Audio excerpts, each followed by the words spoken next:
First, let's turn on the microphone. What's up, everybody? I'm Ivan Vargas. Welcome back to the Barely Pregame Show. Another Sunday of Chicago Bears football, at least for a couple more weeks. I know you and I are desperately awaiting the offseason and what is to be next with this Bears franchise at a lot of positions, mainly at head coach. Before we get started, guys, go ahead, like, share, and subscribe to Sports Zone Chicago on YouTube, Facebook, Twitter, Instagram, anywhere you go ahead and hang out on social media. Also, go ahead and download the Sports Zone Chicago app anywhere you get your apps from. Now, let's start out with the bad news. We all have heard the bad news this week. Bad news this week is Nick Foles is the starter. Justin Fields is a game time decision as a backup. I'm not surprised if Justin is our future. Justin is going to be, at least for the next couple of years, and hopefully he takes off at then, going to be under a microscope.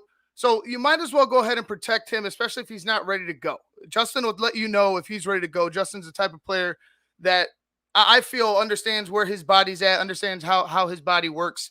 And, like the ribs, he'll let you know if he's ready to go. Obviously, there's an issue with the ankle. Nick Foles, he's not what we want. 3 weeks left, guys. We're almost there. Nick Foles is the Chicago Bears Merry Christmas present to its fans. And what an ugly Merry Christmas present it is. It's to me, Nick Foles gets a lot of shit, a lot of crap. And it was a horrible year last year, but you gotta understand, every quarterback underneath Matt Nagy has not found any type of success.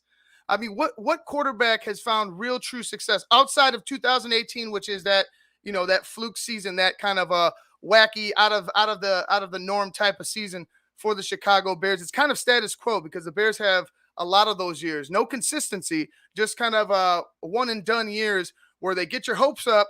They definitely get your hopes up for the future, but nothing ever is built upon, or even nothing's ever built upon, or nothing's ever addressed correctly. And that's a huge part of what the Bears' issues are. There's nobody really protecting Matt Nagy anymore, and I feel like Nick Foles isn't the guy that's going to go out there, put his body on the line, and allow a head coach like Nagy, desperately trying to find wins at the end of his tenure here with the Bears, which I believe is, and hopefully they do the right thing and fire him. But I don't think Nick Foles is going to be a guy just to go ahead and lay down in this game and not give it his all, give it his best shot at trying to win it. So I feel like Nick Foles is going to try to go out there and win this game. He's, like I said, former MVP. He's been in a Super Bowl, won a Super Bowl. Whether the talent has dropped off or whether the talent around him is just not there in order for him to find success, he's going to go out there. He's going to compete. He's a professional. He hasn't shown you anything otherwise than that. Justin Fields, I'd rather him be healthy. Obviously, if he can't take off, he's a sitting duck. It's just like having Nick out there, just Nick's healthier. I'd rather protect Justin in this situation, something that they really haven't done on the football field. But if he can't make the same cuts, if he can't plant, if he can't step up in the pocket, it's going to get worse here for the Chicago Bears. I would just say live with Nick Foles today. Worry about tomorrow. There's no reason to get your hopes up for this game. It's an ugly game in Seattle. It's an ugly day in Seattle. Apparently, there's a snowstorm. They have a bunch of snow plows out there. I saw earlier they were taking off snow off the football field in Seattle. And, it could turn out to be a dogfight. It really could. You have a veteran in Foles. You have a good trio of running backs. The Bears are good when they start going downhill. They find some success in the run when they start going downhill. They just have to continuously attack it. They have to live the running game. They have to live that dog mentality in this game in order to get a win. And I know they're trying to get a win, even though I'm trying to see them. I'm trying to see how they get this victory here today with the way things have been going and the way I seen last week come to pass, 59 minutes, 59 seconds until you finally get a touchdown. I'm looking at the week before that. It's just, there's too many doubts in my mind, even with a veteran back there, you know what I'm saying? Even if it is Seattle, who is also reeling. Seattle Seahawks are not in the playoffs. They're not a good team as well. They have struggles on offense and on defense. Russell Wilson hasn't been the same Russell Wilson he has been in the past. So there's a lot of questions on the Seattle side that, in my opinion, it gives the Bears an opportunity, especially with the weather, to maybe, have an even playing field and possibly come out of Seattle with a victory. Now, thinking logically and not with my heart, I just don't see how Matt Nagy gets out of his own way. I don't see how Matt Nagy gets out of his own way, regardless of the weather, regardless of the situation and who he's playing. I could see the same type of game plan, the same type of, what was that type of play after a couple of great running plays by David Montgomery or Herbert or whoever. I could see, constant useless motions that don't affect the defense. I could see all that. I could see all that from Matt Nagy. So it's hard for me, even if it was Justin Fields, it would be hard for me to even pick the Bears then. Now, looking at the injuries, that's another reason why it's hard to pick the Bears in this football game.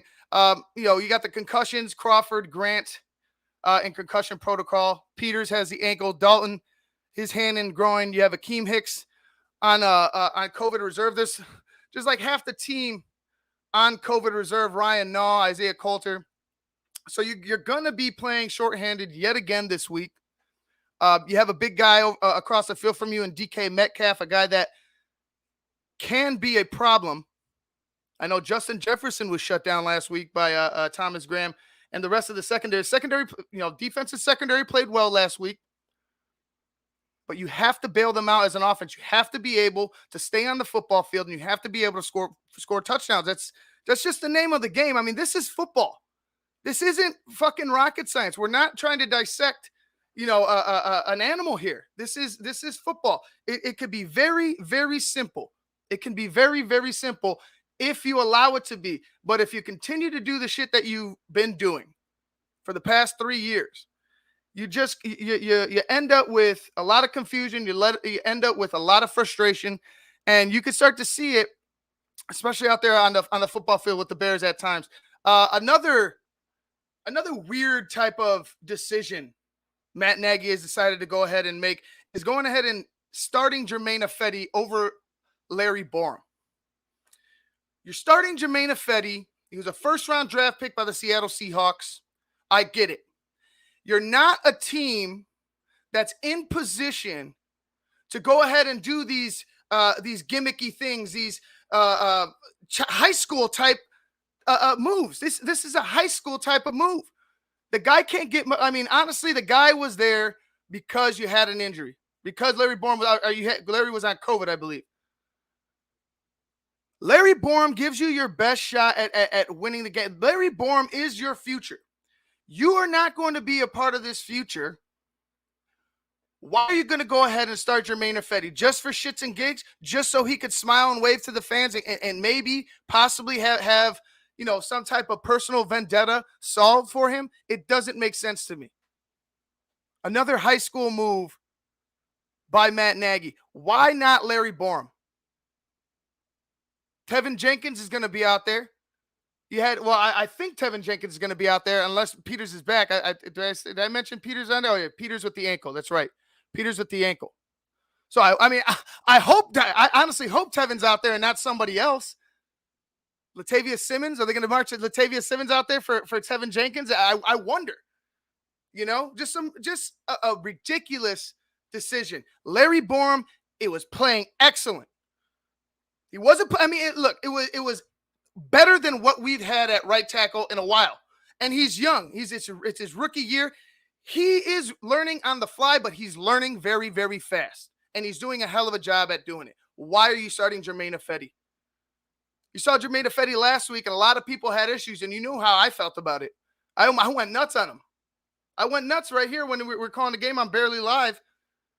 You don't, in a situation like last week, you don't get in your boy's face and start barking at him when he's getting surrounded by a bunch of other opposition. You don't do that. That's where trust disappears. That's where you lose guys as teammates, or they don't trust you. They don't give a crap about you. They ain't going to do nothing for you out on the football field or off it. It's how it's how you lose trust in teammates. It just is. It was a late hit. It was a clean hit. It was legal. Got a little close to the outside. I mean, you expect somebody to get some nasty, right?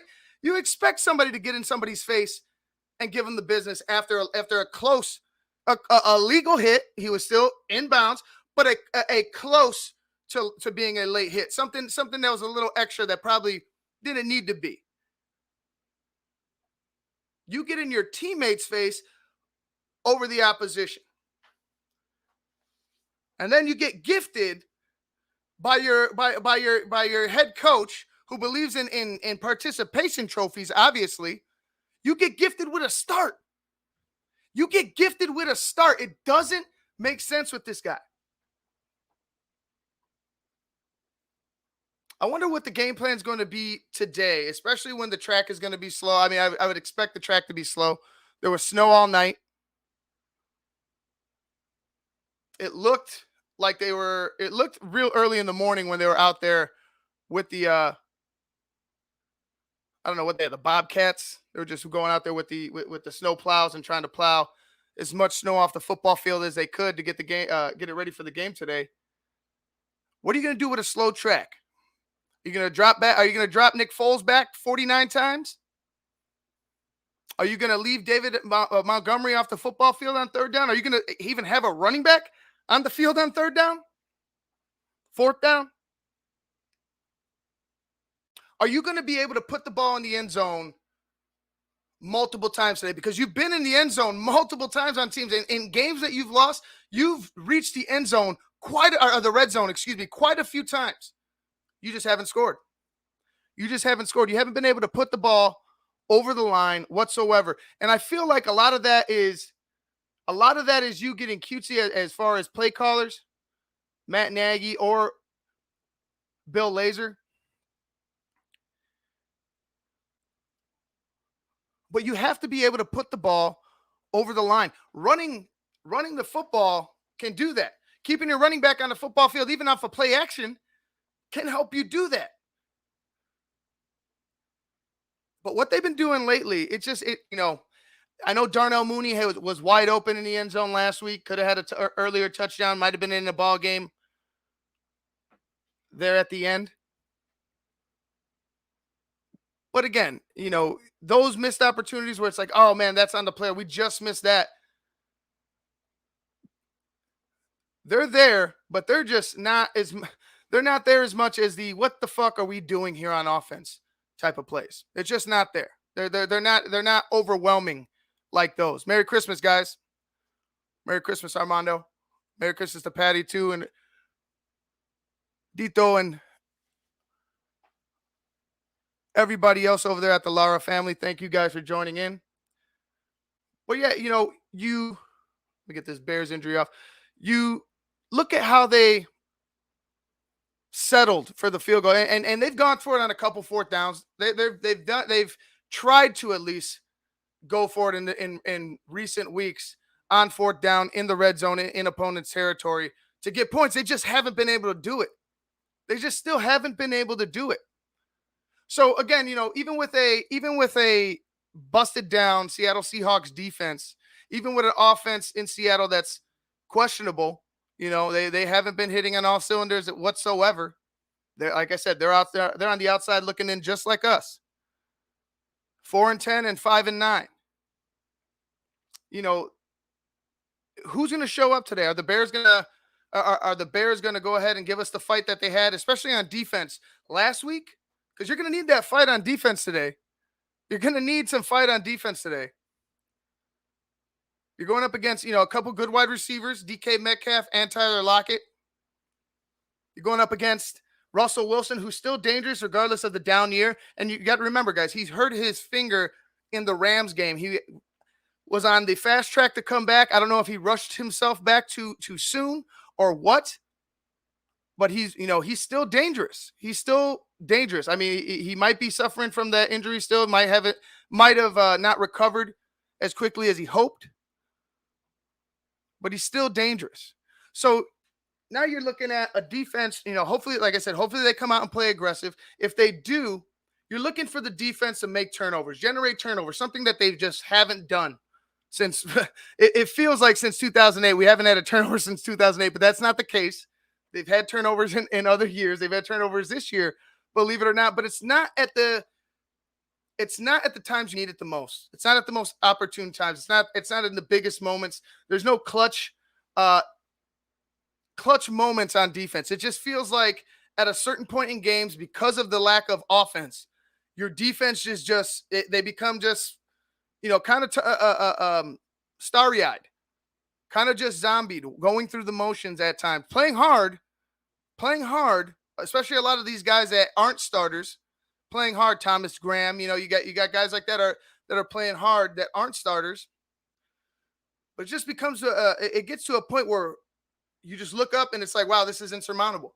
We don't have the ball often enough to put the ball in the end zone. You know what I mean? The defense doesn't operate like the offense does. Like it's just what it is. And honestly, some could say that they might be operating better.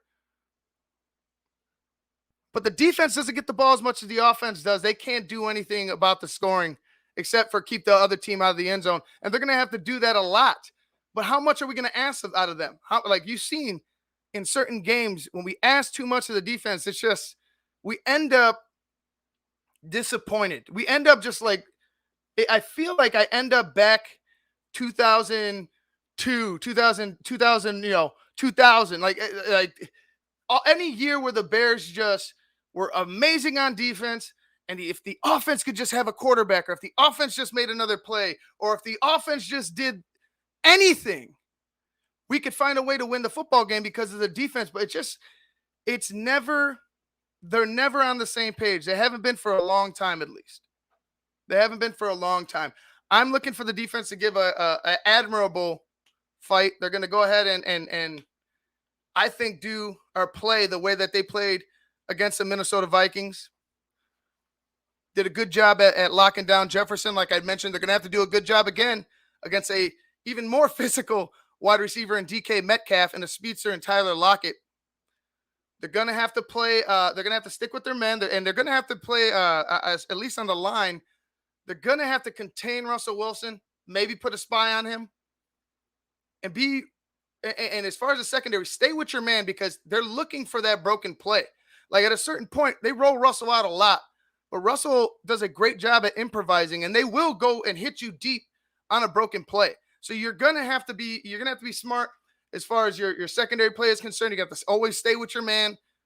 You're gonna have to contain on as far as the defensive line, and whoever's spying, whether it be Roquan or whether they spy somebody off the line. I don't know what they're gonna do as far as Russell Wilson's mobility and trying to keep him in the pocket. But you just stay disciplined. Do your job. Remember that with Roquan Smith. I forget the game in particular. I think it was a Ravens game. We got the Ravens, third down, I believe it was, and they end up connecting big on a play down the sideline. I think that was Xavier Crawford again. No, it was Vildor. That was the Vildor. I think it was Vildor's worst game, believe it or not. And you just heard Roquan Smith, do your fucking job. Do your job. And I feel like the defense is taking heed to that, especially the guys, the second, third stringers that have been coming up in recent games because of injuries. I feel like those guys are doing just that, doing their job, staying within themselves, not making mistakes, and just going out there and playing football to the best of their ability. Now, talent might not be there, but effort is what I'm looking for. Effort and fight is what you're looking for in these last three games. Because the talent, you've seen talent with Anthony Miller. You know what I mean? You've seen talent here before. You've seen talent Riley with guys that just have all the talent in the world, but for one reason or another, it just doesn't come together. So I'm looking for effort. I'm looking for guys that fight. I like talent. Trust me, I like talent a lot. But if you give me 11 guys, 11 dogs that will just fight to the end, I'd rather go into a fight with that. I'd rather go into a fight with that. Not as talented, but won't quit. I'd rather go into a fight with that. It's gonna be a long 3 weeks. I feel like this last week, after the Vikings game, was the longest week of the season. I don't know why. Don't ask why. It just feels like it's a never-ending process, week in and week out. We're looking for, like I mentioned, look for the effort. We're looking for those silver linings. But God, there's times where it's like, why aren't we winning these football games?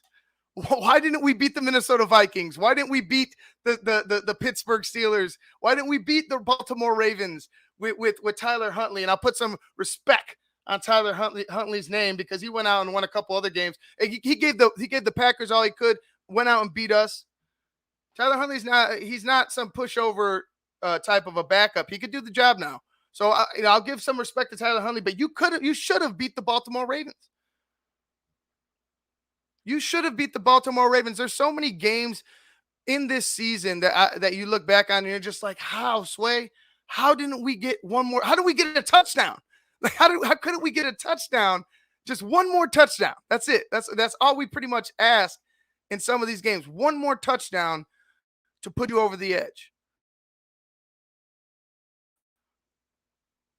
And you, like I mentioned, you've been in opponents' territory a lot this season. A lot this season. You got to be able to put it over the edge, man. You got to be able to put the ball in the end zone. I'm looking for today, like I said, slower track as I get to my prediction for the game. I use 3 keys to victory as I think my computer is froze here. Hopefully I could get back to you. I don't know what this is all about. All right, let's see. Okay. Now I guess I'm back. So I usually give you my 3 keys to the game. I don't have 3 keys to the game. I just have one. You got to be able to put the ball in the end zone. You have to score touchdowns. Like that's it. One major factor in all the losses and all the grief this season, you don't put the ball in the end zone. Key to the game is put the ball in the end zone. Key to winning is putting the ball in the end zone.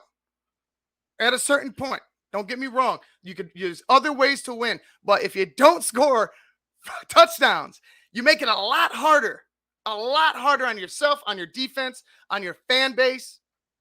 You make it a lot harder for us to sit here and want to watch, for us to sit here and defend any action you make. And honestly, there's no defending any move this team has made, I feel like, so far this season. There's just no defending it. There's no defending the keeping of Matt Nagy and Ryan Pace, although Ryan Pace, he ended up doing a pretty solid job in the draft this season. Possibly his best draft ever. Is that enough to save his job? I don't know. But everything else, coaching, developing the quarterback or lack of developing a quarterback, the disrespect to your best player in David Montgomery, all that has come to a head. It's time to make a move. I told Armando, and Armando could attest to this. I told Armando, I think it was this week. I think it might have been Monday or Wednesday. When do they? I think the question was when they fire Nagy, and I told him, it could be this week. It'll be easier if they fired him after this week. You're in Seattle. You don't have to you don't have to take the plane back home with the team. You can escape. You could run away and hide after this game because you don't have to come back and face Chicago at home. You don't have to come back and face the media again after a loss. If they lose, and trust me, I'm not picking them to win. If they lose, you won't have to face the scrutiny of yet another. I believe they're on a 3-game losing streak now. Questions will start to swirl. Are you going to have another 5-game losing streak in this season? 2 losing streaks of 5+. There's just a time and a place for everything. And I think if the Bears lose this game, this is the time and this is the place to let Matt Nagy go. Now it's up to the Bears to pull the trigger. Of course, we know how stupid they could be at times. And I would say that with respect. Some of these moves are just straight up dumb. Some of the moves that they've made are just straight up dumb. So do something smart. Get ahead of the curve because you already got other teams looking at head coaches. You already got Jacksonville looking at head coaches. They have talent. They have a quarterback. They have draft picks. Why wouldn't a head coach want to go down and try to make the Jacksonville Jaguars a football organization?